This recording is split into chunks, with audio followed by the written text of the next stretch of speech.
தொழுவோம் புகழ் பலியாய். எழுவோம் ஒரு மனதாய் குடி தொழுவோம் புகழ் பலியாய். இறை குலமே எழுவோம், இறை அரசை அமைப்போம், மறையுடலாய் வருவோம், திருப்பலியில் இணைவோம்.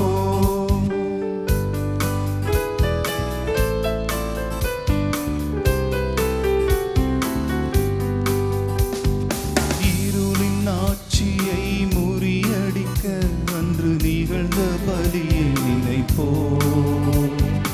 இறைவன் மைந்தனே பலி பொருளாய் தன்னை இழந்த தியாகம் உரைப்போம். இருளின் ஆட்சியை முறியடிக்க அன்று நிகழ்ந்த பலியை நினைப்போம்.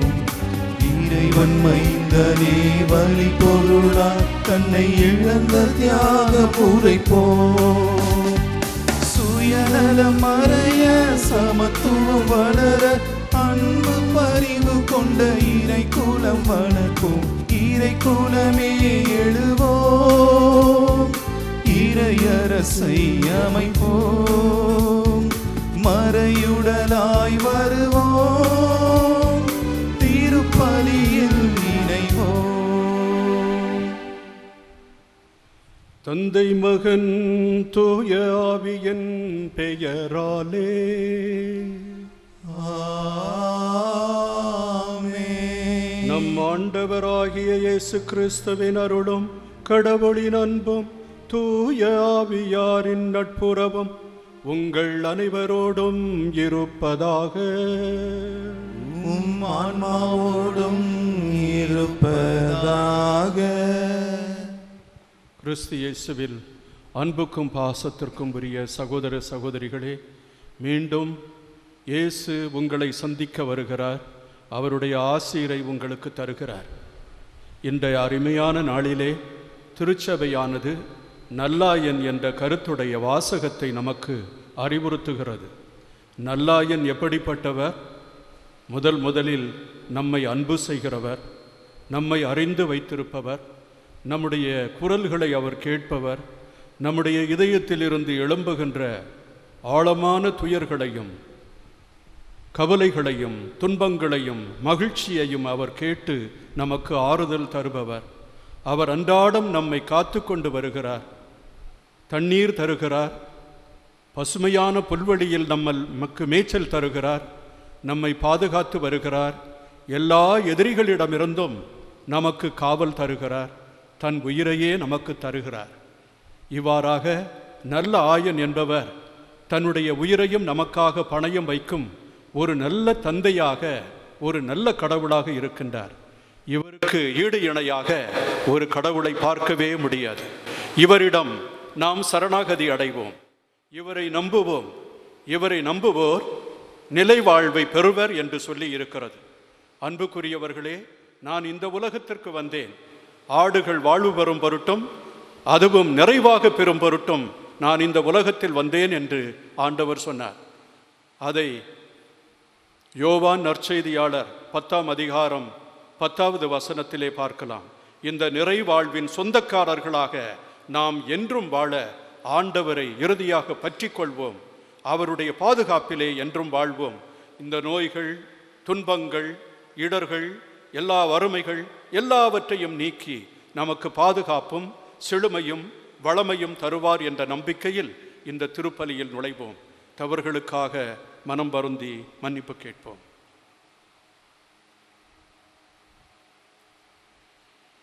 எல்லாம் வல்ல இறைவனிடமும் சகோதர சகோதரிகளே, உங்களிடமும் நான் பாவியனை ஏற்றுக்கொள்கிறேன். ஏனெனில் என் சிந்தனையாலும் சொல்லாலும் செயலாலும் கடமையில் தவறியதாலும் பாவங்கள் பல செய்தேன். என் பாவமே, என் பாவமே, என் பெரும் பாவமே. ஆகையால் எப்பொழுதும் கன்னியான புனித மரியாவையும் வான தூதர் புனிதர் அனைவரையும் சகோதர சகோதரிகளே உங்களையும் நம் தேவனாகிய ஆண்டவரிடம் எனக்காக வேண்டிக் கொள்ள மன்றாடுகிறேன். எல்லாம் வல்ல இறைவன் உங்களை நேசிப்பாராக, உங்கள் மீது இரக்கம் வைப்பாராக, தனது ஆவியை உங்கள் மீது பொழிவாராக, உங்கள் பாவங்களை எல்லாம் நீக்கி உங்களை நிலை வாழ்வுக்கு அழைத்துச் செல்வாராக. ஆமென்.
கடவுளுக்கு மாட்சி உண்டாகுக, உலகினிலே நல் மனதோருக்கு அமைதியும் உண்டாகுக. புகழ்கின்றோம் யாமும் உம்மையே, வாழ்த்துகின்றோம் இறைவனே. உமக்கு ஆராதனை புரிந்து உம்மை மாட்சி படுத்துகின்றோம். யாம் உமது மேலான மாட்சியின் பொருட்டு உமக்கு நன்றி கூறுகின்றோம். ஆண்டவராகிய இறைவனே, இணையில்லாத விண்ணரசே, ஆற்றல் அனைத்தும் கொண்டு இறங்கும் வல்ல தந்தை இறைவனே, ஒரே மகனாக உதித்த ஆண்டவர் இயேசு கிறிஸ்து இறைவனே. இயேசு கிறிஸ்து இறைவனே, ஆண்டவராகிய இறைவனே, இறைவனின் திரு செம்மறியே, தந்தையினின்று என்றென்றுமாக உதித்த இறைவன் மகனே நீ. உலகின் பாவம் போக்குபவரே, நீர் மீது இறங்குவீர். உலகின் பாவம் போக்குபவரே, எம் மன்றாட்டை ஏற்றருள்வீர். தந்தையின் வல பக்கம் வீற்றிருப்பவரே, நீர் எம் மீது இறங்குவீர். ஏனெனில் இயேசு கிறிஸ்துவே, நீர் ஒருவரே தூயவர், நீர் ஒருவரே ஆண்டவர், நீர் ஒருவரே உன்னதர். தூய ஆவியாரோடு தந்தை இறைவனில் மாட்சியில் இருப்பவர் நீரே.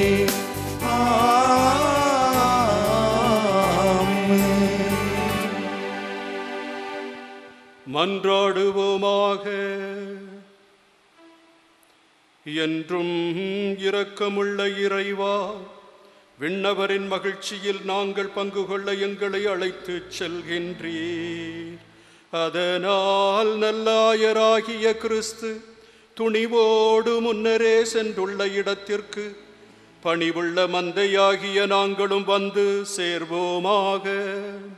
உம்மோடு தூய ஆவியாரின் ஒன்றிப்பில் ஒரே இறைவனாய் என்றென்றும் வாழ்ந்து ஆட்சி செய்கின்ற எங்கள் ஆண்டவரும் உம் திருமகனுமாகிய கிறிஸ்து வழியாக உம்மை மன்றாடுகிறோம்.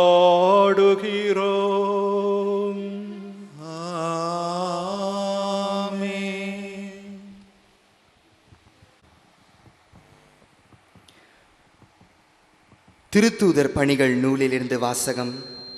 இயல் 2, இறை வாக்கியங்கள் 2 முதல் 14 மற்றும் 36 முதல் 41 வரை. பெந்தகோஸ்து எனும் நாள் வந்தபோது பேதுரு 11 சேர்ந்து எழுந்து நின்று உரத்த குரலில் அவர்களிடம் பின்வருமாறு கூறினார்: நீங்கள் சிலுவையில் அறைந்த இந்த இயேசுவை கடவுள் ஆண்டவரும் மெஸ்ஸியாவுமாக்கினார் என்பதை இஸ்ரேல் மக்களாகிய நீங்கள் அனைவரும் உறுதியாக அறிந்து கொள்ளுங்கள்.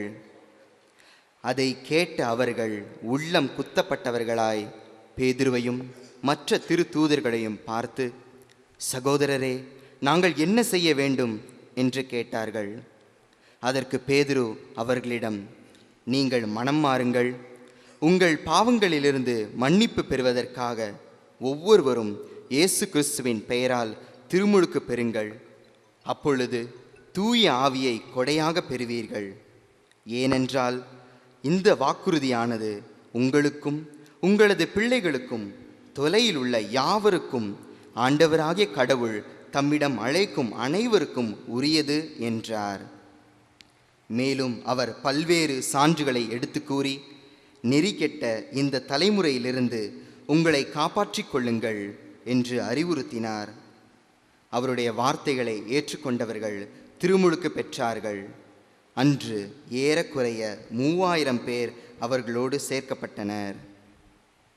ஆண்டவரின் அருள்வாக்கு.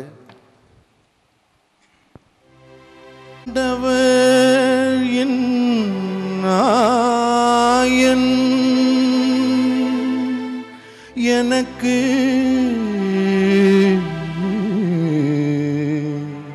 குறையில்லை, ஆண்டவர் நன்னாயன் எனக்கு பயமில்லை.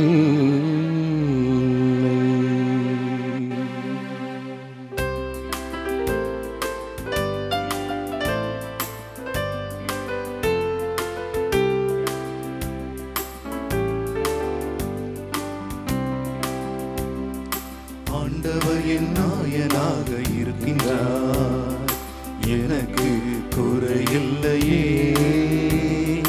தோளில் வைத்து என்னை சுமந்து செல்கின்றார், எனக்கு பயமில்லையே. ஆண்டவர் என் நாயனாக இருக்கின்றார், எனக்கு குறையில்லையே. தோளில் வைத்து என்னை சுமந்து செல்கின்றார், எனக்கு பயமில்லையே.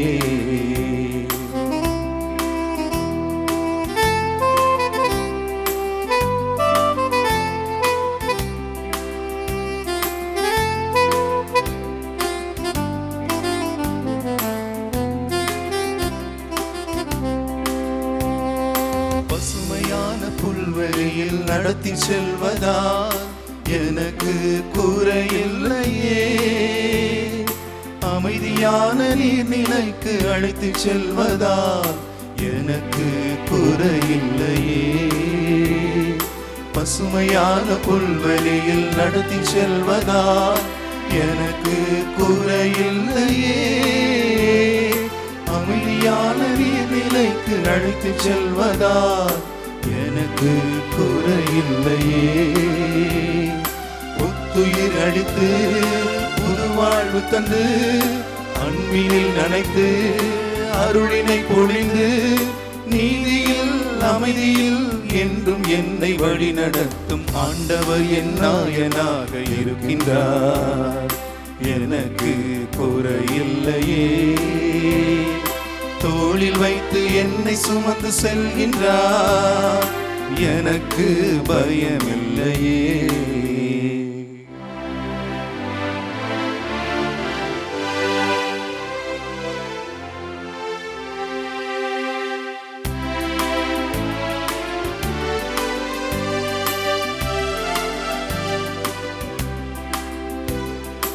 இருள் சூழ்ந்த பள்ளத்தாக்கில் நடக்க நேரினும் எனக்கு பயமில்லையே. இமயம் போல எதிரிகளும் சூழ்ந்து நிற்பினும் எனக்கு பயமில்லையே. இருள் சூழ்ந்த பள்ளத்தாக்கில் நடக்க நேரினும் எனக்கு பயமில்லையே. இமயம் போல எதிரிகளும் சூழ்ந்து நிற்பினும் எனக்கு பயமில்லையே. அருகில் இருந்து ஆறுதல் அளித்து எதிரிகளின் முன் விருந்தொன்றை படைத்து உண்மையில் நன்மையில் என்றும் என்னை வழி நடத்தும் ஆண்டவர் என் நாயனாக இருக்கின்றார். எனக்கு குறையில்லையே. தோளில் வைத்து என்னை சுமந்து செல்கின்றார். எனக்கு பயமில்லையே. ஆண்டவர் என் நாயனாக இருக்கின்றார். எனக்கு குறையில்லையே. தோளில் வைத்து என்னை சுமந்து செல்கின்றார். எனக்கு பயமில்லையே. உங்கள் ஆன்மாக்களின் ஆயரிடம் திரும்பி வந்திருக்கிறீர்கள். திருத்தூதர் பேதுரு எழுதிய முதல் திருமுகத்திலிருந்து வாசகம். இயல் 2 திருவசனங்கள் 20 முதல் 25 வரை. அன்புக்குரியவர்களே, நன்மை செய்தும் அதற்காக பொறுமையோடு துன்புற்றால் அது கடவுளுக்கு உகந்ததாகும். கிறிஸ்துவும் உங்களுக்காக துன்புற்று ஒரு முன்மாதிரியை வைத்து சென்றுள்ளார். எனவே நீங்கள் அவருடைய அடிச்சுவடுகளை பின்பற்றுங்கள். இதற்காகவே அழைக்கப்பட்டுள்ளீர்கள். வன் செயல் எதுவும் அவர் செய்ததில்லை, வஞ்சனை எதுவும் அவர் வாயில் இருந்ததில்லை. பழிக்கப்பட்ட போது பதிலுக்கு பலிக்கவில்லை, துன்புறுத்தப்பட்ட போது அச்சுறுத்தவில்லை. நியாயமாக தீர்ப்பு வழங்குவோரிடம் தம்மை ஒப்படைத்தார். சிலுவையின் மீது தம் உடலில் நம் பாவங்களை அவரே சுமந்தார். நம் பாவங்களுக்கு இறந்து நீதிக்காக வாழ்வதற்கே இவ்வாறு செய்தார். அவர்தம் காயங்களால் நீங்கள் குணமடைந்துள்ளீர்கள். நீங்கள் வழிதவறி அலையும் ஆடுகளைப் போல இருந்தீர்கள். ஆனால் இப்பொழுது உங்கள் ஆன்மாக்களின் ஆயரும் கண்காணிப்பாளருமாய் இருப்பவரிடம் திரும்பி வந்திருக்கிறீர்கள். இது ஆண்டவர் வழங்கும் அருள்வாக்கு. நற்செய்திக்கு முன் வாழ்த்தொலி.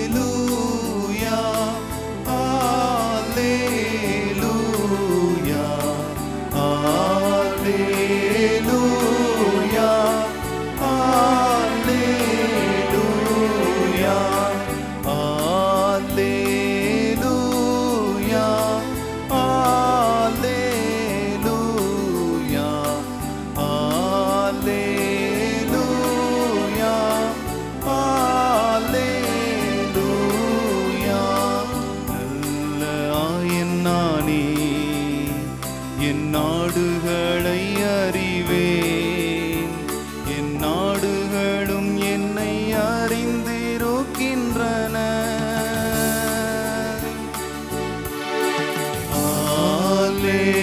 அல்லேலூயா, அல்லேலூயா, அல்லேலூயா, அல்லேலூயா. ஆண்டவர் உங்களோடு இருப்பாராக. உம் ஆன்மாவோடும் இருப்பாராக. யோவான் எழுதிய பரிசுத்த நற்செய்தியிலிருந்து வாசகம். ஆண்டவரே, மாட்சி உமக்கே. யோவான் நற்செய்தி பிரிவு 10 இறை வாக்குகள் 1 முதல் 10 வரை. அக்காலத்தில் இயேசு கூறியது, உறுதியாக உங்களுக்கு சொல்கிறேன், ஆட்டுக்கொட்டிலில் வாயில் வழியாக நுழையாமல் வேறு வழியாக ஏறி குதிப்போர் திருடர் அல்லது கொள்ளையராய் இருப்பர். வாயில் வழியாக நுழைபவர் ஆடுகளின் ஆயர். அவருக்கு காவலர் வாயிலை திறந்து விடுவார். ஆடுகளும் அவரது குரலுக்கே செவிசாய்க்கும். அவர் தம்முடைய சொந்த ஆடுகளை பெயர் சொல்லி கூப்பிட்டு வெளியே கூட்டிச் செல்வார். தம்முடைய சொந்த ஆடுகள் அனைத்தையும் வெளியே ஓட்டி வந்த பின் அவர் அவற்றிற்கு முன் செல்வார். ஆடுகளும் அவரை பின்தொடரும், ஏனெனில் அவரது குரல் அவற்றுக்கு தெரியும். அறியாத ஒருவரை அவை பின்தொடரா, அவரை விட்டு அவை ஓடிப்போகும், ஏனெனில் அவரது குரல் அவற்றுக்கு தெரியாது. இயேசு அவர்களிடம் ஓமையாக இவ்வாறு சொன்னார். ஆனால் அவர் சொன்னதை அவர்கள் புரிந்து கொள்ளவில்லை. மீண்டும் இயேசு கூறியது, உறுதியாக உங்களுக்கு சொல்லுகிறேன், ஆடுகளுக்கு வாயில் நானே. எனக்கு முன்பு வந்தவர் அனைவரும் திருடரும் கொள்ளையருமே. அவர்களுக்கு ஆடுகள் செவி சாய்க்கவில்லை. நானே வாயில். என் வழியாக நுழைவோருக்கு ஆபத்து இல்லை. அவர்கள் உள்ளே போவர், வெளியே வருவர், மேய்ச்சல் நிலத்தை கண்டுகொள்வர். திருடுவதற்கும் கொல்வதற்கும் அழிப்பதற்கும் அன்றி திருடர் வேறெதற்கும் வருவதில்லை. ஆனால் நான் ஆடுகள் வாழ்வை பெறும் பொருட்டு, அதுவும் நிறைவாக பெறும் பொருட்டு வந்துள்ளேன். இது ஆண்டவரின் அருள்வாக்கு. கிறிஸ்துவே உமக்கு புகழ். புகழ். நல்லாயனாம் இயேசு கிறிஸ்துவுக்கு மிகவும் பிரியமான என் அன்பு தோழர்களே, அருமை சகோதர சகோதரிகளே, இறைவன் உங்களை ஆசீர்வதிப்பாராக.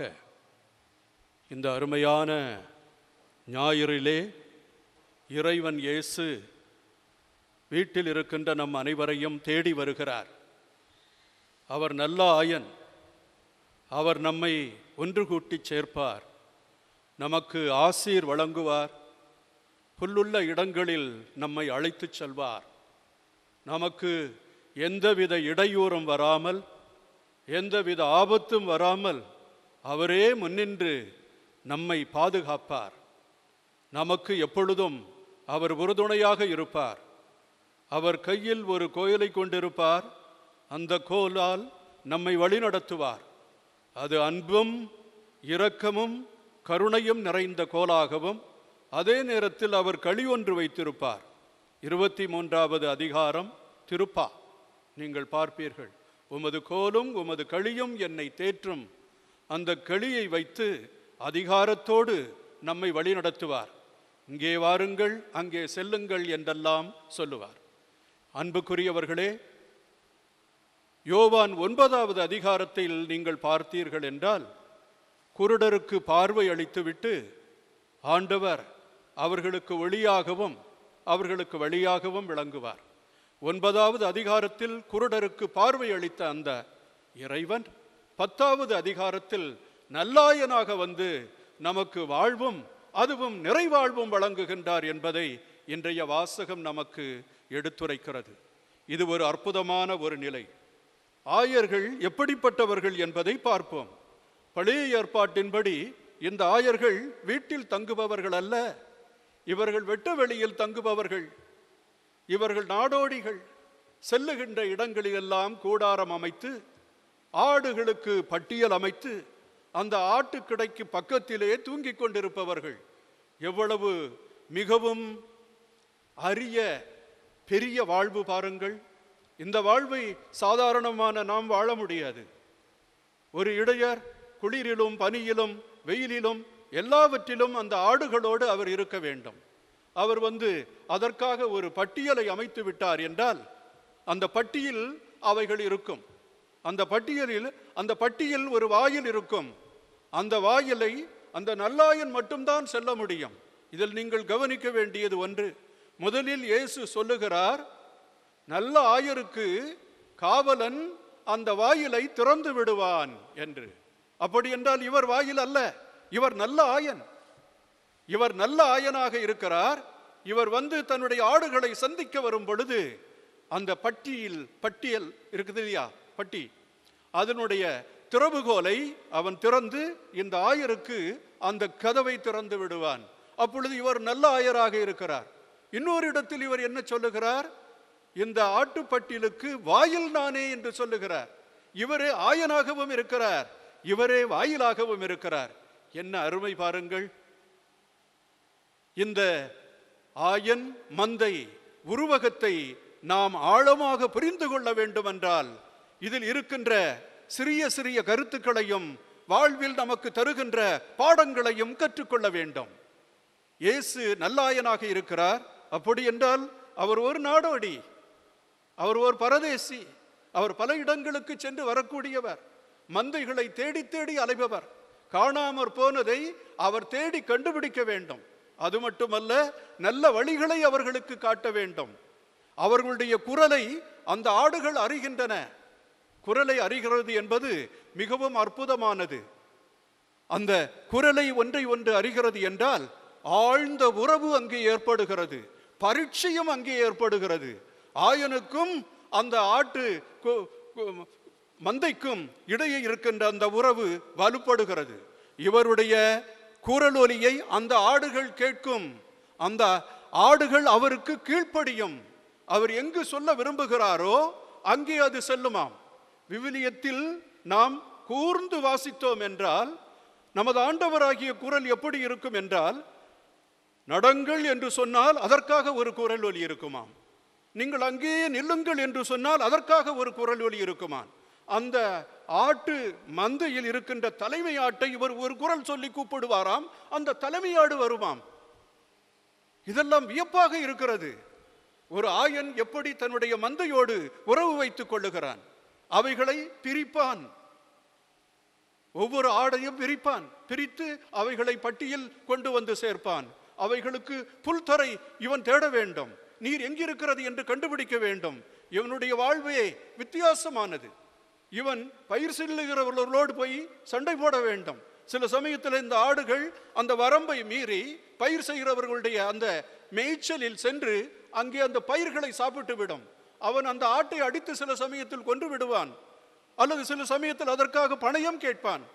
இவ்வளவு காசு எனக்கு கொடு என்று சொல்லுவான். எவ்வளவு சிரமமான வேலையை இவர் மேற்கொள்ள வேண்டி இருக்கிறது தெரியுமா? இதே போலதான் நமது ஆண்டவர் நமக்காக கரிசனையுடையவராக இருக்கிறார் என்பதை நீங்கள் மறக்க கூடாது. ஆயர்களுடைய வாழ்வு மிக மிக கவலையானது, மிக மிக சிரமமானது. இந்த வெயில் அடிக்கும், பனி இருக்கும், குளிர்காலம் இருக்கும். இவைகளை நோய்களில் இருந்து பாதுகாக்க வேண்டும். ஓநாய்கள் வரும், அதிலிருந்து பாதுகாக்க வேண்டும். கரடி, சிங்கம் இவைகள் வந்து இவைகளை பிடித்து கொண்டு போய்விடும். இவைகளில் இருந்து அவைகளை பாதுகாக்க வேண்டும், அவர்களோடு போராட வேண்டும். நம்முடைய தாவீது அரசர் ஓர் இடத்தில் சொல்லுகிறார். அவர் சொல்லும் பொழுது 1 சாமுவேல் 17ஆம் அதிகாரம் 34-36 சொல்லுவார், நான் என் ஆடுகளை மேய்த்து கொண்டிருப்பேன், அப்பொழுது கரடியோ சிங்கமோ வந்து ஒரு ஆட்டை எடுத்துக்கொண்டு போய்விடும். நான் பார்த்து கொண்டு சும்மா இருக்க மாட்டேன், விரட்டி சென்று அதனுடைய பிடியில் இருந்து வாயிலிருந்து அந்த ஆட்டை உயிரோடே பிடித்து நான் கொண்டு வந்து விடுவேன். சில சமயத்தில் அதற்கும் எனக்கும் சண்டை வரும். என்ன செய்வேன்? வாயை பிளந்து அதை கொன்று விடுவேன். இந்த நிகழ்ச்சிகளை எல்லாம் பார்க்கும் பொழுது ஒரு இடையனுடைய வாழ்வு எப்படி ஆபத்தானது. தன்னுடைய ஆடுகளுக்காக அவன் தன்னுடைய உயிரை கொடுக்கவும் அவன் தயங்குவதில்லை என்பதை நாம் அறிய வருகிறோம். இவ்வாறு சிரமம் மேற்கொண்ட இந்த அனுபவங்களையும் இந்த பண்புகளையும் கொண்ட இந்த ஆயனை ஒரு மனிதர் தியானித்தார். தியானித்து தியானித்து அந்த கடவுளுடைய செயல்களை நினைத்து நினைத்து நெக்குருக அவர் அழுது கொண்டே இருந்தார். ஒரு நாள் இந்த 23வது சங்கீதம் திருப்பா இருக்குது இல்லையா, அதை பாட வேண்டிய ஒரு சந்தர்ப்பம் வந்தது. அப்போ ஒரு பெரிய பாடகர் குழு சேர்ந்து அதை பாடுகிறது. அதை ஒரு மிகப்பெரிய ஞானி மீட்டிக் கொண்டிருக்கிறார். யாழோடும் கிண்ணறங்களோடும் அதை மீட்டுக் கொண்டிருக்கிறார். அந்த கூட்டமானது அந்த ஆண்டவர் எனது நல்லாயன் என்ற அந்த பாடலை கேட்கிறது. கேட்டு அந்த பாடல் முடிந்தவுடன் அனைவரும் எழுந்து நின்று கரவோசை எழுப்புகிறார்கள். அந்த வானமே பூமியில் வந்தது போன்ற ஒரு அனுபவம் அங்கே இருக்கிறது. அப்பொழுது அங்கே உட்கார்ந்திருந்த ஒரு முதியவர் எழுந்து வந்தார்.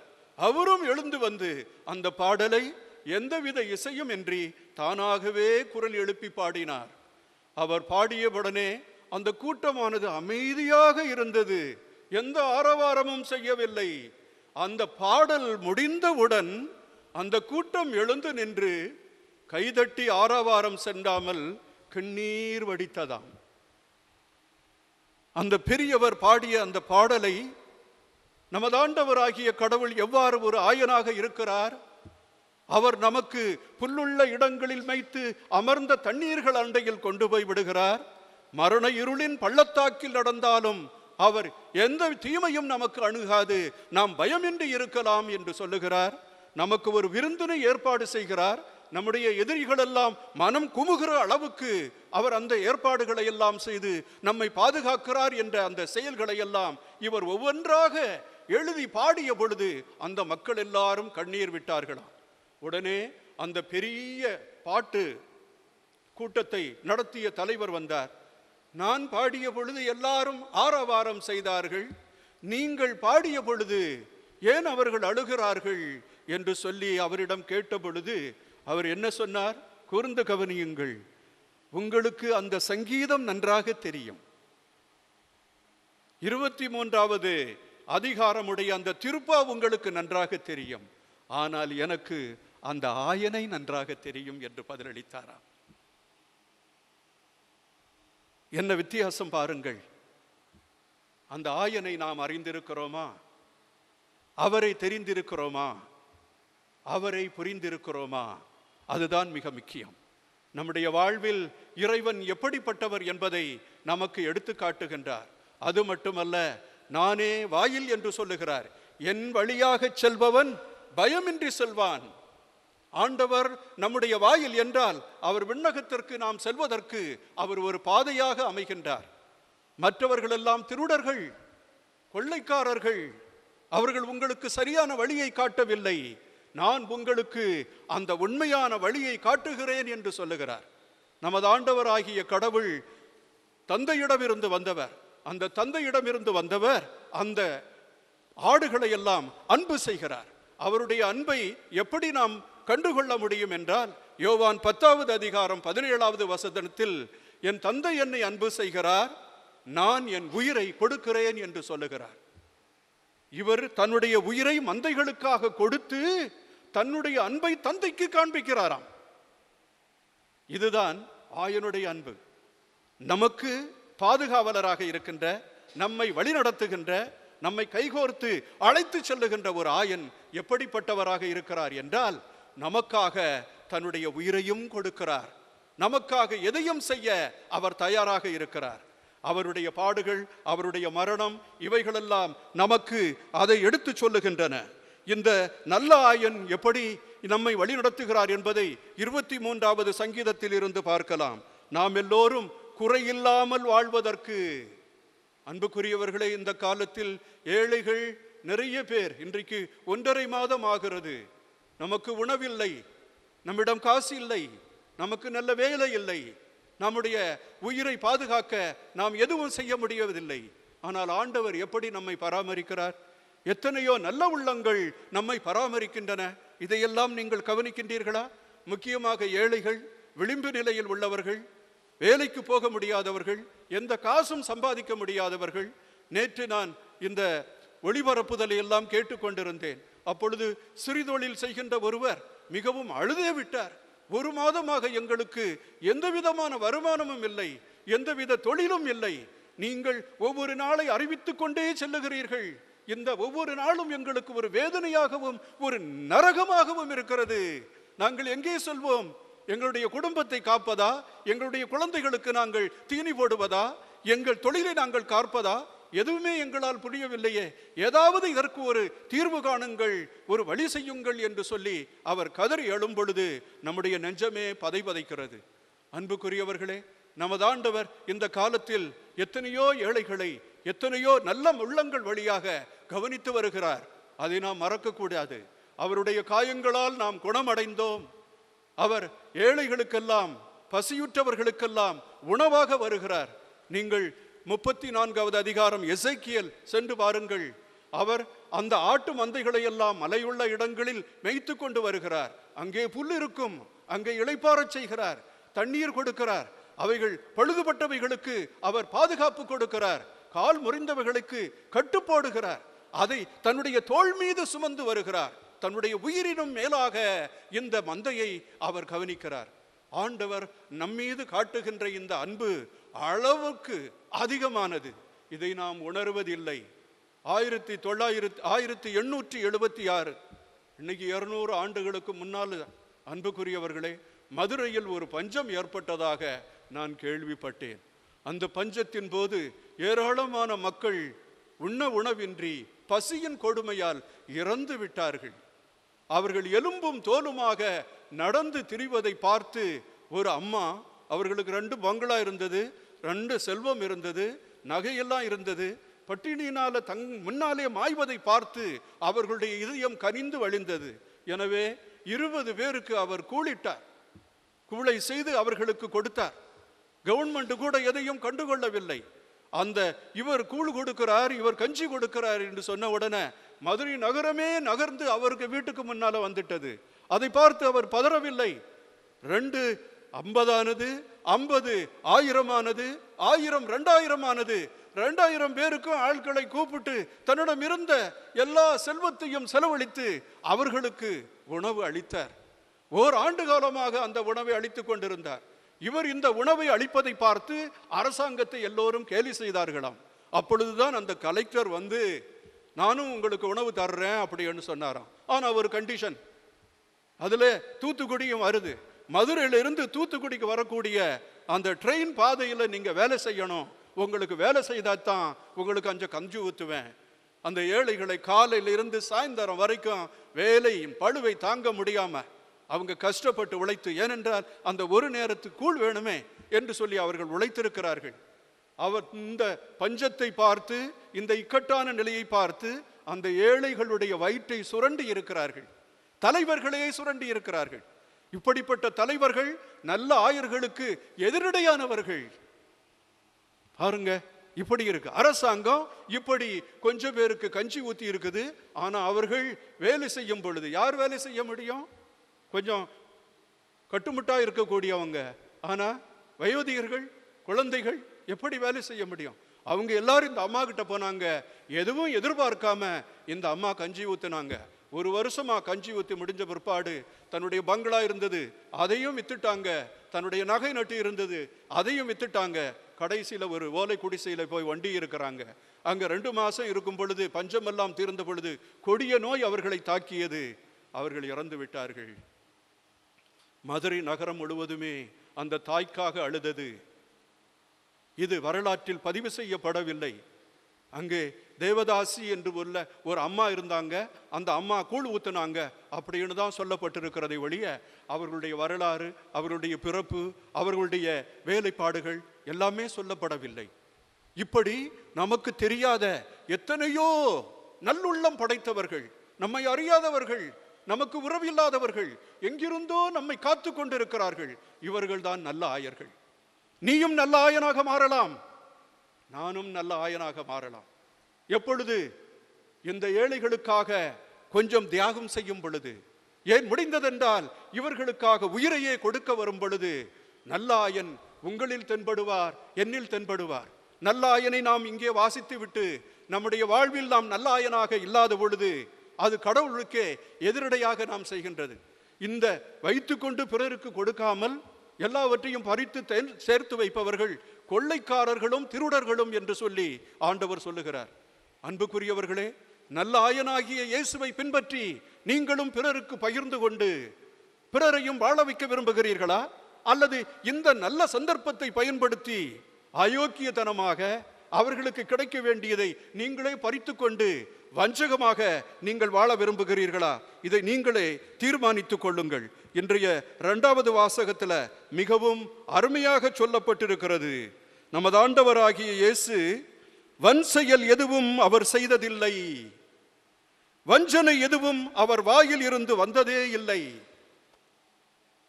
இதை தியானிக்கின்ற பொழுது எப்படிப்பட்ட அப்பழுக்கற்ற ஒரு தூய்மை நிறைந்த, ஏழைகளுக்காக தன் வாழ்வை அர்ப்பணிக்கின்ற ஒரு மிகப்பெரிய ஆயனை நாம் நம்முடைய ஆயராக வைத்திருக்கிறோம் என்பது தெரியும். பழிக்கப்பட்ட போது பதிலுக்கு பழிக்கவில்லை, துன்புறுத்தப்பட்ட போது அச்சுறுத்தவில்லை, நியாயமாக தீர்ப்பு வழங்குவோரிடம் தம்மை ஒப்படைத்தார். சிலுவையின் மீது தம் உடலில் நம் பாவங்களை அவரே சுமர்ந்தார். நாம் பாவங்களுக்கு இறந்து நீதிக்காக வாழ்வதற்கே இவ்வாறு செய்தார். அவர்தம் காயங்களால் நீங்கள் குணமடைந்தீர்கள். கவனிக்க வேண்டியது, நாம் எல்லோரும் நீதியோடு வாழ்வதற்காகவே இந்த முன்மாதிரிகையை ஆண்டவர் இயேசு காட்டியிருக்கிறார். என் அன்புக்குரியவர்களே, நாம் 2 விதத்தில் ஆண்டவர் நம்முடைய ஆயராக இருக்கிறார் என்பதை அறிந்து வைத்திருக்கிறோம், அவரை தெரிந்து வைத்திருக்கிறோம். அவருடைய குரலுக்கு நாம் செவிமடுக்க வேண்டும். ஆடுகள் செவிமடுக்கின்றன. என் மீது நம்பிக்கை வையுங்கள், தீர்ப்பிடாதீர்கள், ஒருவர் ஒருவரை அன்பு செய்யுங்கள், திருட்டு கேசு போடாதீங்க, அநியாயமாக இல்லாததையும் பொல்லாததையும் சொல்லாதீங்க. இதெல்லாம் யாருடைய குரல்? நமது ஆண்டவராகிய இயேசுவின் குரல் அல்லவா? அந்த மலையில் இருந்து போதித்த போதனை எத்தனையோ பேரை மாற்றி இருக்கிறது. ஏழைகளே, நீங்கள் பேறு பெற்றவர்கள், சமாதானம் செய்யுங்கள், நீதி வழங்குங்கள், தூய்மையுடையவராக இருங்கள். இந்த குரல் நம்முடைய இதயத்தில் ஒலிக்கின்றதா? வேலை செய்கின்றதா? உங்கள் உள்ளத்தில் உங்களிடம் இருப்பதை பிறரோடு பகிர்ந்து கொள்ளுங்கள், இல்லாதவருக்கு கொடுங்கள். உங்கள் மடியில் குலுக்கி அமுக்கி அது நிரம்பி வழியும்படி உங்கள் மடியில் போடுவார்கள். என்ன அற்புதமான வாழ்வு நிறைந்த வார்த்தைகள்! இந்த வார்த்தைகளே நமக்கு வாழ்வு தருகின்றன. இயேசு, நான் இந்த உலகத்தில் ஏன் வந்தேன் என்று சொன்னார். அவர்கள் வாழ்வு பெறவும் நிறைவாழ்வு பெறவும். இந்த நிறைவாழ்வுக்காக அடுத்த உலகத்தை நம்ம எதிர்பார்க்க கூடாது. இந்த உலகத்திலே ஆண்டவருடைய குரலை கேட்டு வாழுகின்ற பொழுது நாம் ஆண்டவரை போல வாழ்கிறோம், அந்த நிறைவாழ்வை வாழ்கிறோம். அவருடைய வழியாக நாம் செல்லுகிறோம், அவர் காட்டுகின்ற பாதையில் நாம் செல்லுகிறோம். ஏன்? அவரே நமக்கு வழியாக இருக்கிறார், நம்முடைய கைகளை பிடித்து கொண்டு நடக்கிறார். எந்தெந்த வழி நல்ல வழி என்பதை அவர் காட்டுகின்றார். எனவே இந்த அருமையான நாளிலே நாம் நமது ஆண்டவராகிய இயேசுவை நம்முடைய ஆயராக வைத்திருப்பதற்காக இறைவனுக்கு நன்றி செலுத்துவோம். அவருடைய குரல் படி கேட்டு அதன்படி நடந்து நல்ல ஆயர்களாக, பிறருக்கு உதவி செய்கின்றவர்களாக நாம் மாற இந்த திருப்பலியில் மன்றாடுவோம். இறைவன் என்றென்றும் வாழ்த்து பெறுவாராக. விண்ணகத்தையும் மண்ணகத்தையும் படைத்த எல்லாம் வல்ல தந்தையாகிய கடவுளை நம்புகின்றேன். அவருடைய ஒரே மகனாகிய நம் ஆண்டவர் இயேசு கிறிஸ்துவை நம்புகின்றேன். இவர் தூய ஆவியால் கருவுற்று கன்னிமரியாவிடமிருந்து பிறந்தார். பொந்திய பிலாத்துவின் அதிகாரத்தில் பாடுபட்டு சிலுவையில் அறையப்பட்டு இறந்து அடக்கம் செய்யப்பட்டார். பாதாளத்தில் இறங்கி 3ஆம் நாள் இறந்தோரிடமிருந்து உயிர்த்தெழுந்தார்.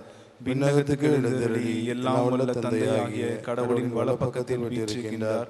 அங்கிருந்து வாழ்வோருக்கும் இறந்தோருக்கும் தீர்ப்பு வழங்க வருவார். தூய ஆவியாரை நம்புகின்றேன். புனித கத்தோலிக்க திரு அவையை நம்புகின்றேன். புனிதர்களின் உறவு ஒன்றிப்பை நம்புகின்றேன். பாவ மன்னிப்பை நம்புகின்றேன். உடலின் உயிர்ப்பை நம்புகின்றேன். நிலை வாழ்வை நம்புகின்றேன். ஆமீன். நிறைவாழ்வு அளிக்க இந்த உலகத்தில் வந்த இயேசுவே, உம்மை வாழ்த்தி வணங்கி ஆராதிக்கின்றோம். நீர் எங்களோடு இருக்கிறீர் என்பதை நம்புகின்றோம். இந்த துயர நாட்களில் எல்லா மக்களையும் நீர் பராமரித்து வருகிறீர் என்பதை நாங்கள் அறிக்கையிட விரும்புகின்றோம். உம்மோடு இணைந்து உம்முடைய தந்தைக்கு எங்களுடைய ஜெபத்தை அர்ப்பணிக்கின்றோம். அவர் எங்கள் ஜெபங்களை கேட்டு எங்களுக்கு உதவி செய்ய, நீரே எங்களுக்கு உதவி செய்ய உம்மை வேண்டுகிறோம். நல்ல ஆயனாம் எம் இறைவா, எம் தாய் திரு அவையை வழிநடத்தும் திருத்தந்தை பிரான்சிஸ், ஆயர்கள், குருக்கள் மற்றும் இருபால் துறவியரையும் ஆசீர்வதியும்.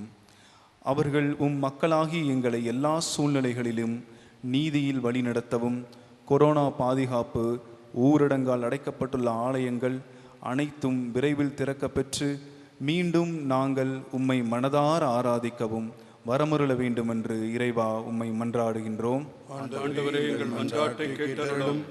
வாழ்வு அளிக்கும் வல்லலே இறைவா, கண்ணுக்கு புலப்படாத கொரோனா வைரஸால் கடுமையாக பாதிக்கப்பட்டு உருக்குலைக்கப்பட்டுள்ள உலக நாடுகள் உருமாற்றம் பெறவும், தாய் தந்தையரை பெற்ற பிள்ளைகளையும் இழந்து தவிக்கும் உறவுகள் ஆறுதல் பெறவும், இந்நோய்க்கு மருந்துகள் கண்டுபிடிக்கப்படவும், இக்கொள்ளை நோய் விரைவில் கட்டுப்பாட்டுக்குள் கொண்டு வரப்படவும் வேண்டும் என்று இறைவா உம்மை மன்றாடுகின்றோம்.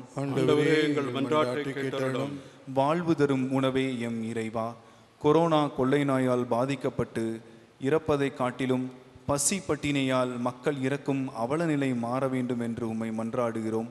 ஊரடங்கு முடக்கத்தால் வேலை இல்லாது, உண்ண உணவில்லாது, அடிப்படை தேவைகளை கூட பூர்த்தி செய்ய போதிய பணமில்லாது பரிதவிக்கும் மக்களை ஆசீர்வதியும். அவர்களுக்கு நீரே நல்ல உணவாக அமையவும், உம்மால் ஆசீர்வதிக்கப்பட வசதி படைத்த மக்களும் அரசு மறு கிறிஸ்துவர்களாக மாறி ஏழை மக்களின் வறுமையை வேறெடுத்திட உதவிட வேண்டும் என்று இறைவா உம்மை மன்றாடுகின்றோம். ஆண்டவரே, எங்கள் மன்றாட்டை கேட்டருளும். நலம் தரும் மருத்துவரே எம் இறைவா, தங்கள் உயிரை ஒரு பொருட்டாக கருதாது தன்னலமின்றி மக்களை காக்க அயராது உழைக்கும் மருத்துவர்களையும் காவலர்களையும் துப்புரவு பணியாளர்களையும் ஆசீர்வதியும். இயேசு கிறிஸ்து வழியாக இவ்வுலகிற்கு மீட்பு கிடைத்தது போல இவர்களின் தன்னலமற்ற தியாகச் செயல்களால் இந்த அசாதாரண நிலை மாற வேண்டும் என்று இறைவா உம்மை மன்றாடுகின்றோம். ஆண்டவரே, எங்கள் மன்றாட்டை கேட்டருளும். நீதியின் அரசே எம் இறைவா, எம் நாட்டு தலைவர்களை ஆசீர்வதியும். அவர்களை நீரே ஆண்டவர் என்பதை உணர்ந்து உம் மக்களை உண்மையின் பாதையில் வழிநடத்த வேண்டும் என்று இறைவா உம்மை மன்றாடுகின்றோம். ஆண்டவரே, எங்கள் மன்றாட்டை கேட்டருளும். எங்கள் ஆயுளுள்ள காலமும் உம்முடைய நீதியும் அன்பும் உமது கருணையும் இரக்கமும் பரிவும் எங்களை பின்தொடரும் என்று பாடிய சங்கீத ஆசிரியனைப் போல நாங்களும் பாடி இந்த வேண்டுதல்களை உம்மிடமே சமர்ப்பிக்கின்றோம். இதை கேட்டு அருள் புரிய வேண்டும் என்று எங்கள் ஆண்டவராகிய கிறிஸ்து வழியாக தந்தையே உம்மிடம் மன்றாடுகிறோம். ஆமென்.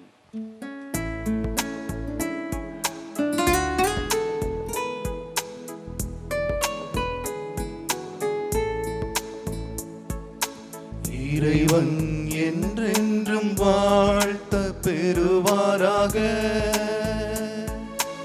இறைவன் என்றென்றும் வாழ்த்த பெறுவாராக.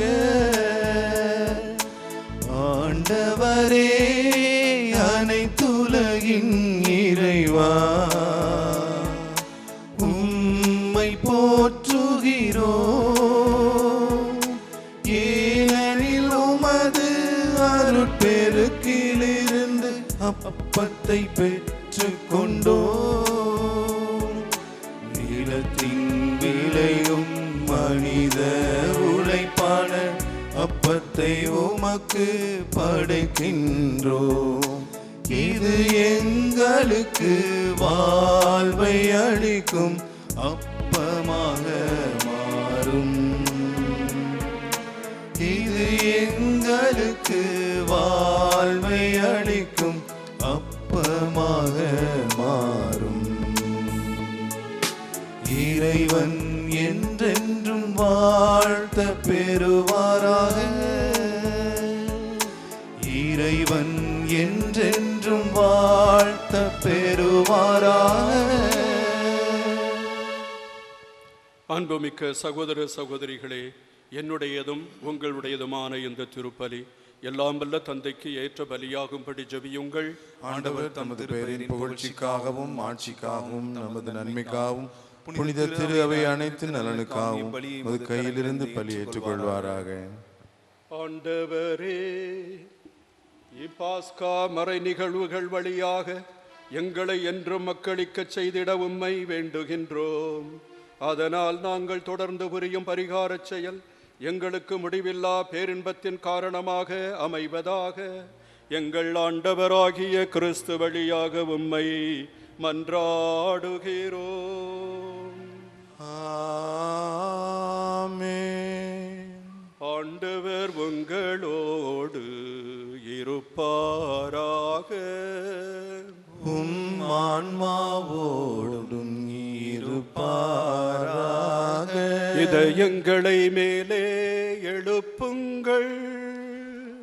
ஆண்டவரிடம் எழுப்பியுள்ளோம். நம் இறைவனாகிய ஆண்டவருக்கு நன்றி கூறுவோம். அதுவே தகுதியும் நீதியும் ஆனது. ஆண்டவரே, எக்காலத்திலும் உம்மை புகழ்ந்துரைப்பதும் எல்லாவற்றுக்கும் மேலாக எங்கள் பாஸ்காவாகிய கிறிஸ்து பலியான இந்த சிறப்பான காலத்தில் உம்மை இன்னும் மிகுதியாக வாழ்த்தி போற்றுவதும் மெய்யாகவே தகுதியும் நீதியுமாகும். எங்கள் கடமையும் மீட்புக்குரிய செயலுமாகும். கிறிஸ்து வழியாகவே ஒளியின் மக்கள் நிலை வாழ்வில் நுழைகின்றனர். விண்ணரசின் கதவுகள் நம்பிக்கையாளருக்கு திறந்து விடப்படுகின்றன. ஏனெனில் சாவுக்குரிய எங்கள் வாழ்வும் அவரது சாவால் மீட்படைந்து அவரது உயிர்ப்பிலே அனைவரது வாழ்வும் உயிர்த்தெழலாயிற்று. ஆகவே பாஸ்கா மகிழ்ச்சி பொங்க அனைத்துலகின் மாந்தர் அனைவரும் அக்களிக்கின்றனர். அவ்வாறே ஆற்றல் மிக்கோரும் அதிகாரம் கொண்ட தூதர்களும் உமது மகிமையை புகழ்ந்து பாடி முடிவின்றி சொல்வதாவது: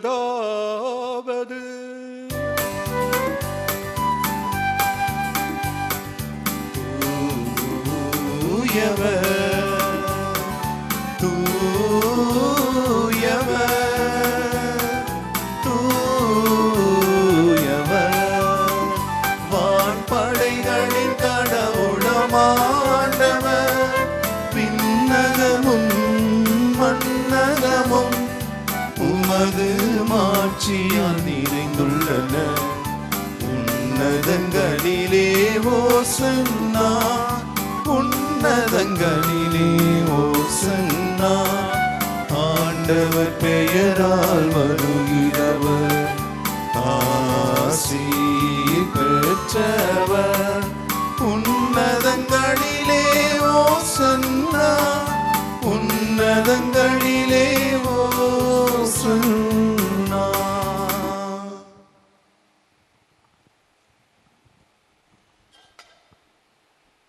அன்புமிக்கவர்களே, கடவுள் நமது தந்தை. நாம் எல்லோரும் அவருடைய பிள்ளைகள், சகோதர சகோதரிகள்.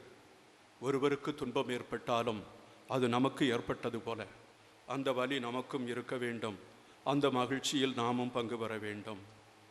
இந்த இடர்பாடான காலத்தில் துயருகின்ற அனைத்து மக்களோடும் நாமும் துன்புறுகிறோம். அவர்களுக்காக ஜெபிக்கிறோம். துன்புறும் இயேசுவோடு நாமும் துன்புற்று அவர்களுக்கு மீட்பளிக்க இந்த திருப்பலி நமக்கு உதவி செய்வதாக. நம்முடைய அன்பு செயல்களினாலும் தர்ம செயல்களினாலும் எல்லா மக்களையும் அரவணைத்து மதிப்பளித்து பசியாயிருக்கிறவர்களுக்கு உணவூட்டி இடமில்லாதவர்களுக்கு தங்க இடமளித்து ஆண்டவர் இயேசுவின் குரலை கேட்க நாம் முற்படுவோமாக. இந்த திருப்பலியில் அதற்காக ஜெபிப்போமாக. ஆண்டவரே, நீர் மெய்யாகவே தூயவர், தூய்மை அனைத்திற்கும் ஊற்று. ஆகவே உம்முடைய ஆவியை பொழிந்து இக்காணிக்கைகளை தூய்மைப்படுத்த உம்மை வேண்டுகிறோம். இவ்வாறு எங்கள் ஆண்டவர் இயேசு கிறிஸ்துவின் உடலும் இரத்தமுமாக எங்களுக்கு இவை மாறுவனவாக. அவர் பாடுபட உளம் கனிந்து தம்மை கையளித்த போது அப்பத்தை எடுத்து நன்றி செலுத்தி அதை பிட்டு தம் சீடருக்கு அளித்து இயேசு கூறியதாவது: அனைவரும் இதிலிருந்து பெற்று உண்ணுங்கள், ஏனெனில் இது உங்களுக்காக கையளிக்கப்படும் என் உடல்.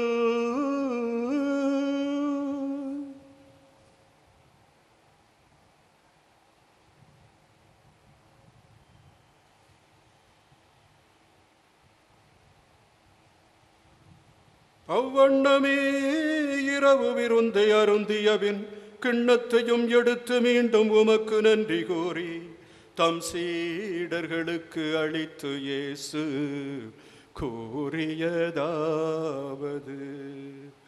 அனைவரும் இதிலிருந்து பெற்று பருகுங்கள், ஏனெனில் இது புதிய நிலையான உடன்படிக்கைக்குரிய என் இரத்தத்தின் கிண்ணம். இது பாவ மன்னிப்புக்கென்று உங்களுக்காகவும் பலருக்காகவும் சிந்தப்படும். இதை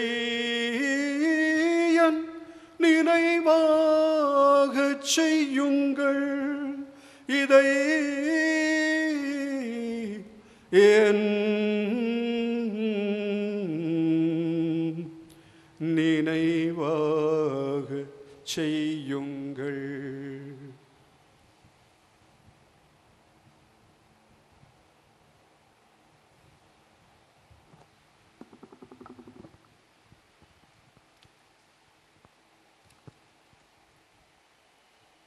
நம்பிக்கையின் மறைபொருள்.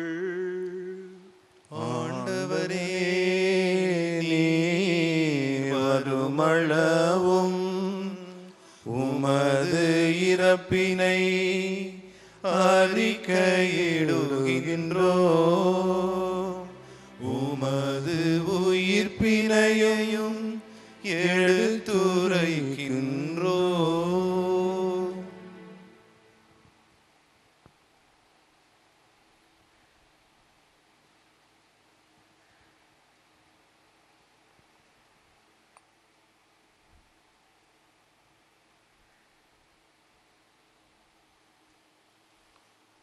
ஆகவே ஆண்டவரே, நாங்கள் கிறிஸ்துவின் இறப்பினையும் உயிர்ப்பினையும் நினைவு கூர்ந்து வாழ்வு தரும் அப்பத்தையும் மீட்பளிக்கும் கிண்ணத்தையும் உமக்கு ஒப்புக் கொடுக்கின்றோம்.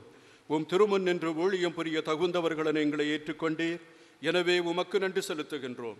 மேலும் கிறிஸ்துவின் உடலிலும் இரத்தத்திலும் பங்கு கொள்ளும் எங்களை தூய ஆவியார் ஒன்று சேர்க்க வேண்டுமென உம்மை தாழ்மையுடன் மன்றாடுகிறோம். ஆண்டவரே, உலகெங்கும் பரவி இருக்கும் அது திரு அவையை நினைவு கூர்ந்தருளும். எங்கள் திருத்தந்தை பிரான்சிஸ், எங்கள் ஆயர் ஸ்டீஃபன், எல்லா திருநிலையினராய் அனைவரோடும் உமது திரு அவை அன்பில் நிறைவு பெறச் செய்தருளும்.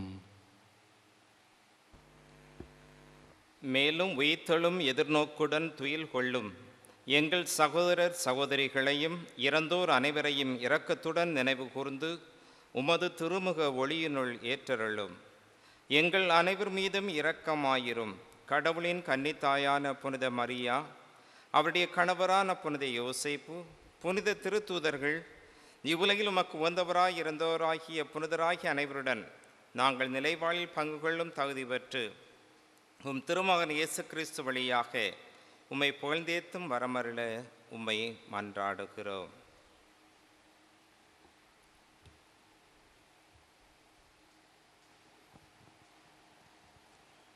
இவர் வழியாக இவரோடு இவரில் எல்லாம் வல்ல இறைவனாகிய தந்தையே, தூய ஆவியாரின் ஒன்றிப்பில் எல்லா புகழும் மாட்சியும் என்றென்றும் உமக்கு உரியதே. ஆமென். ஆமென். ஆமென். இறைமகன் இயேசு நமக்கு கற்றுத்தந்தவாறு பசியால் வாடும் அனைத்து மக்களுக்கும் அன்றாட உணவை ஆண்டவர் அருளி அவர்களை காப்பாற்ற வேண்டும் என்று ஜெபிப்போம். விண்ணகத்தில் இருக்கிற எங்கள் தந்தையே, உமது பெயர் தூயது என போற்றப் பெறுக. உமது ஆட்சி வருக. உமது திருவுள்ளம் விண்ணுலகில் நிறைவேறுவது போல மண்ணுலகிலும் நிறைவேறுக. எங்கள் அன்றாட உணவை இன்று எங்களுக்கு தாரும். எங்களுக்கு எதிராக குற்றம் செய்வோரை நாங்கள் மன்னிப்பது போல எங்கள் குற்றங்களை மன்னியும். எங்களை சோதனைக்கு உட்படுத்தாதையும் தீமையிலிருந்து எங்களை விடுவித்தருளும். ஆண்டவரே, தீமை அனைத்திலிருந்தும் எங்களை விடுவித்து எங்கள் வாழ்நாளில் அமைதியை கனிவுடன் அருள உம்மை மன்றாடுகிறோம். உமது இரக்கத்தின் உதவியால் நாங்கள் பாவத்திலிருந்து எப்போதும் விடுதலை பெற்று யாதொரு கலக்கமும் இன்றி நலமாயிருப்போமாக. நாங்கள் எதிர்நோக்கி இருக்கும் பேரின்பத்திற்காகவும் எம் மீட்பராகிய இயேசு கிறிஸ்துவின் வருகைக்காகவும் காத்திருக்கின்றோம். ஏனெனில் ஆட்சியும் வல்லமையும் மாட்சியும் என்றென்றும் உமதே. எங்கள் ஆண்டவராகிய இயேசு கிறிஸ்துவே, நல்லாயன் நானே, பாட்டுப்பட்டிலுக்கு வாயிலும் நானே என்று எங்களுக்கு சொல்லுகின்றீரே. நான் இந்த உலகத்தில் வாழ்வு கொடுக்க வந்தேன், அதுவும் நிறைவாக கொடுக்க வந்தேன் என்றும் மொழிகின்றீரே. நிறைவான வாழ்வை கொண்டிருக்கின்ற எங்கள் தந்தையே, உம்மை பார்த்து நாங்கள் அன்போடு வேண்டுகிறோம். உயிருக்காக போராடி கொண்டிருக்கின்ற எங்கள் மக்களை நீர் கனிவோடு ஆசீர்வதித்தருளும். உயிர்கொல்லி நோயை எங்களிடமிருந்து அகற்றல். துன்பமும் துயரமும் சோகமும் கண்ணீரும் கம்பலையும் நிறைந்த இந்த உலகத்தை கனிவுடன் கண்ணோக்கி எங்கள் பாவங்களை எல்லாம் மன்னித்து நாங்கள் செய்த அட்டூழியங்கள் கொடூரங்கள் எல்லாவற்றையும் நீக்கி நாங்கள் மனிதாபிமானம் உடையவர்களாகவும் உம்முடைய குரலுக்கு செவிமடுப்பவர்களாகவும் வாழ அருள் புரிவீராக. என்றென்றும் வாழ்ந்து ஆட்சி செய்கின்றவர் நீரே. ஆமென். ஆண்டவருடைய சமாதானம் உங்களோடு என்றும் இருப்பதாக. உம் ஆன்மாவோடும் இருப்பதாக. ஒருவருக்கொருவர் உயிர்த்த ஆண்டவரின் அமைதியினை பகிர்ந்து கொள்வோம். உலகின் பாவம் போக்கும் இறைவனின் செம்மறியே, எங்கள் வேலி இரக்கமாயிரும். உலகின் பாவங்களை போக்கும் இறைவனின் செம்மறியே, எங்கள் வேலி இரக்கமாயிரும். உலகின் பாவங்களை போக்கும் இறைவனின் செம்மறியே, எங்களுக்கு அமைதி அளித்தருளும். இதோ இறைவனின் செம்மறி, இதோ உலகின் பாவங்களை போக்குகின்றவர். செம்மறியின் விருந்துக்கு அழைக்கப் பெற்றோர் பேறு பெற்றோர். ஆண்டவரே, நீர் இல்லத்தில் எழுந்தருள நான் தகுதியற்றவன், ஆனால் ஒரு வார்த்தை மட்டும் சொல்லிடலும், எனது ஆன்மா நலமடையும். கிறிஸ்துவின் திருவுடலும் திரு ரத்தமும் நம்மை காத்து நித்திய வாழ்வுக்கு நம்மை அழைத்துச் செல்வதாக. ஆமென்.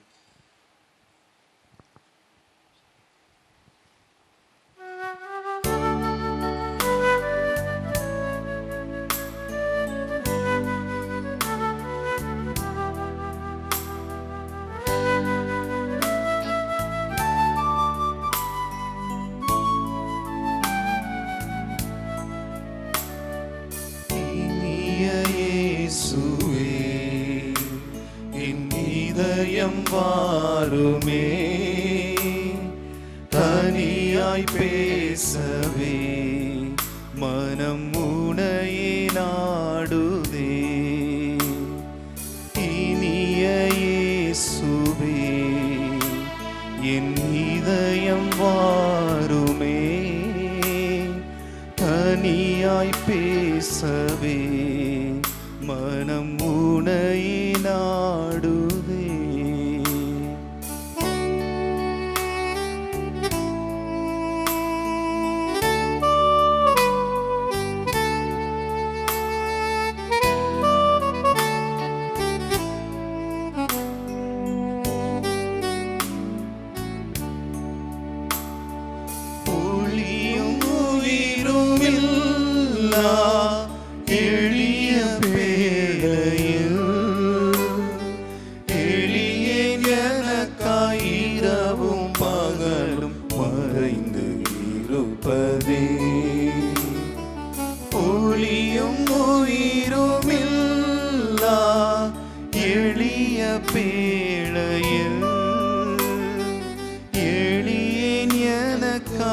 இரவும் பகலும் மறைந்து இருப்பதே. இனிய இயேசுவே, என் இதயம் வாருமே, தனியாய் பேசவே மனம் உனையே நாடுதே.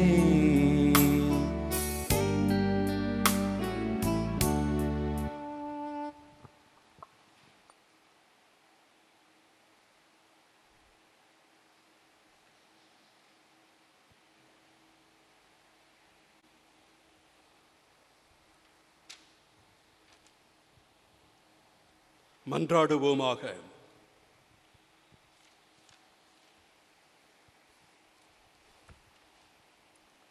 நல்ல ஆயரே, உமது மந்தையை கனிவுடன் கண்ணோக்கி அருளும். உம் திருமகனின் உயர்மதிப்புள்ள இரத்தத்தால் மீட்டவும் ஆடுகளை நிலையான பசும்புல் வெளியில் கூட்டிச் சேர்க்க அருள்வீராக. எங்கள் ஆண்டவராகிய கிறிஸ்து வழியாக உம்மை மன்றாடுகிறோம். ஆமென். மக்கள் துன்ப நிலையிலும் கலங்காதிருக்க பின்வரும் பாடலை பாடி ஆண்டவர் இயேசுவிடம் நம்மையே சரணாகதியாக்க நான் விரும்புகிறேன். கலங்காதே என் நெஞ்சமே, கலங்காதே என் நெஞ்சமே, கர்த்தர் இயேசு அன்பு செய்ய காலமெல்லாம் காத்திருக்க கலக்கம் ஏன் நெஞ்சமே, என் நெஞ்சமே, கலக்கம் ஏன் நெஞ்சமே, கலங்காதே என் நெஞ்சமே.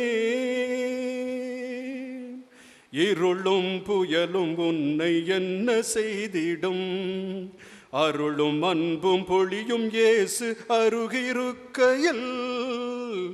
இருளும் புயலும் உன்னை என்ன செய்திடும், அருளும் அன்பும் பொழியும் இயேசு அருகிருக்கையில். வாழ்வில் வீழ்ந்து வருந்தும் போது தோள் கொடுக்கிறார், வாழ்வில் வீழ்ந்து வருந்தும் போது தோள் கொடுக்கிறார். தாழ்வில் வாடும் போது தயவு காட்டுவார். தயவு காட்டுவார் இயேசு, தயவு காட்டுவார். தயவு காட்டுவார் இயேசு, தயவு காட்டுவார். கலங்காதே என் நெஞ்சமே, கர்த்தர் இயேசு அன்பு செய்ய காலமெல்லாம் காத்திருக்க. கலக்கம் ஏன் நெஞ்சமே, என் நெஞ்சமே, கலக்கம் ஏன் நெஞ்சமே. உலகம் வெறுக்கும் போதும் உன்னில் நிலைக்கிறார். உயிர்ப்பும் உயிரும் ஈந்து நாளும் உடனிருக்கிறார். உலகம் வெறுக்கும் போது உன்னில் நிலைக்கிறார். உயிர்ப்பும் உயிரும் ஈந்து நாளும் உடனிருக்கிறார். துன்ப துயரம் தூர போகும் துணிந்து நின்றிடு. துன்ப துயரம் தூர போகும் துணிந்து நின்றிடு. தூய தேவன் அருளை என்றும் நம்பிடு. என்றும் நம்பிடு அவரை, என்றும் நம்பிடு. என்றும் நம்பிடு அவரை, என்றும் நம்பிடு. கலங்காதே என் நெஞ்சமே, கர்த்தர் இயேசு அன்பு செய்ய காலமெல்லாம் காத்திருக்க. கலக்கம் ஏன் நெஞ்சமே, என் நெஞ்சமே, கலக்கம் ஏன் நெஞ்சமே. கலங்காதே என் நெஞ்சமே.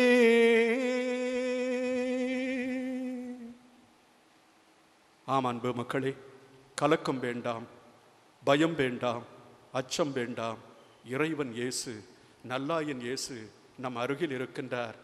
நம்மை காக்கின்றார், நம்மை வழிநடத்துகின்றார். அவருக்கு நம்முடைய நன்றியை செலுத்தி அவரில் சரணடைவோம். ஆண்டவர் பெயராலே நமக்கு உதவியுண்டு. அவரே உன்னதத்தையும் மன்னகத்தையும் படைத்தவர். ஆண்டவர் உங்களோடு இருப்பாராக, உம் ஆன்மாவோடும் இருப்பாராக. எல்லாம் வல்ல இறைவன் தந்தை, மகன், தூய ஆவியார் உங்கள் அனைவரையும் ஆசீர்வதிப்பாராக. ஆமென். சென்று வாருங்கள், திருப்பலி நிறைவேறேற்று. அல்லேலூயா, அல்லேலூயா. இறைவனுக்கு நன்றி. அல்லேலூயா, அல்லேலூயா.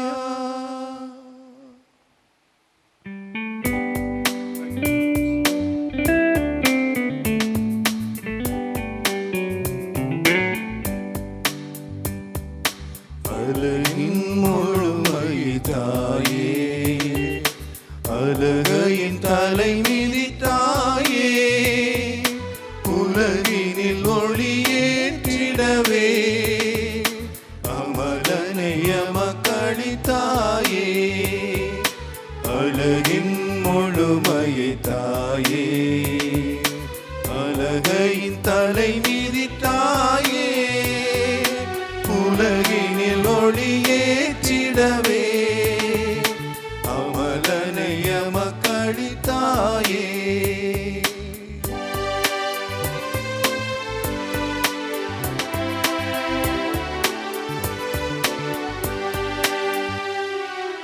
இருளே சூழ்ந்திடும் போதே புதைய தாரகை போலே, இருளே சூழ்ந்திடும் போதே புதைய தாரகை போலே, அருளே நிறைந்த மமரியே, அருள் வழி காட்டிடுவாயே.